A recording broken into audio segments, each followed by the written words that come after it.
Here we have a function that we're being asked to sketch that has a limited domain. This little bit here means that it's a limited domain, and it goes from -1 to 1. So my x's will be between -1 and 1 inclusive. So the first thing we need to do is we want to sketch our function. So let's have a look at our function. Now, if we're not sure what to do, we want to factorize it. So my f of x, which equals x squared plus x, I can factorize that to make x outside of x plus 1. So I know that this will have my x-intercept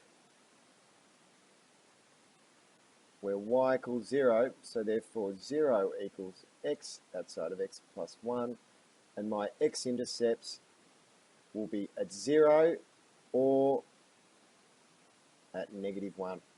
So therefore this is a parabola, it's the right way up, and it's going to look something like this. This point here is at -1 and 0, and this point here is at the origin. Now, once I've sketched this, I need to consider my domain. And my domain is from -1, which is here, to +1, which is here, where x equals 1. Don't forget to label your axes, because remember, examiners are horrible, and they won't be impressed if you don't. So now I need to find the points of this, the endpoints of this function. This endpoint is at f of 1, and that equals 2. So if I'm going to sketch this whole function now, paying close attention to the restrictions on the domain which I've done, it's going to look something like this. They're my beautifully straight ruled axes. Of course you'll be ruling your axes if you ever need to sketch something in the exam. Here's my parabola that goes through my origin. I need to remember, once I've sketched that it only goes between these two red dots, and my red dots are closed because it includes both of those points. So I'm going to get out my eraser, and I'm now going to rub out the bit that's all wrong. So this bit's incorrect, and I'm rubbing that out.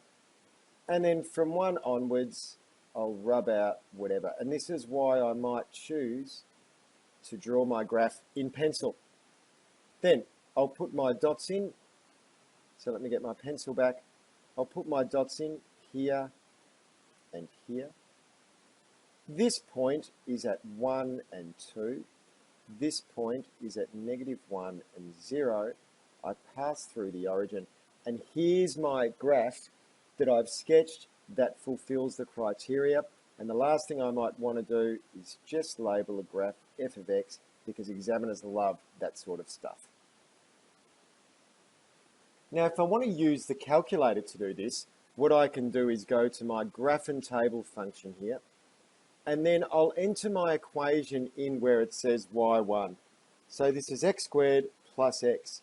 Now, I could just sketch that if I wanted to by clicking the tick box there and using the sketch button, and here's the whole function. But because this has a limited domain, what I could also do is go in here and do my vertical line, and then use my characters to say that my domain is between -1 and 1 inclusive. So I'll write -1, and then in keyboard, in maths, one of these somewhere, here I have the less than or equals to and greater than and equals to signs. So I'll say that to x to 1. Now that is exactly the same as this domain. Then when I press go, it will sketch just the limited part of this function.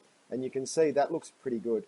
If I want to find the endpoints, I can go to Analysis and Gsolve, and I can find out my x or y values at any point on this line. So I know my x values are between -1 and 1, so I'm going to use my y calculations. When my x value is -1, my y value, you can see here it says, is 1.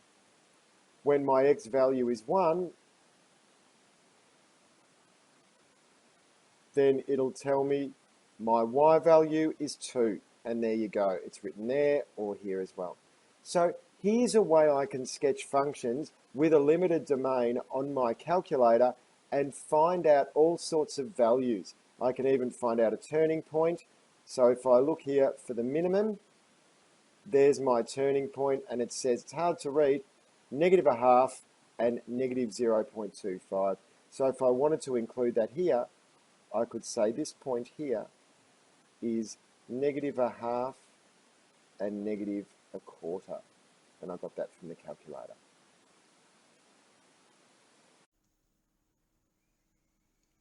If you found this video helpful, please subscribe or like. Thanks.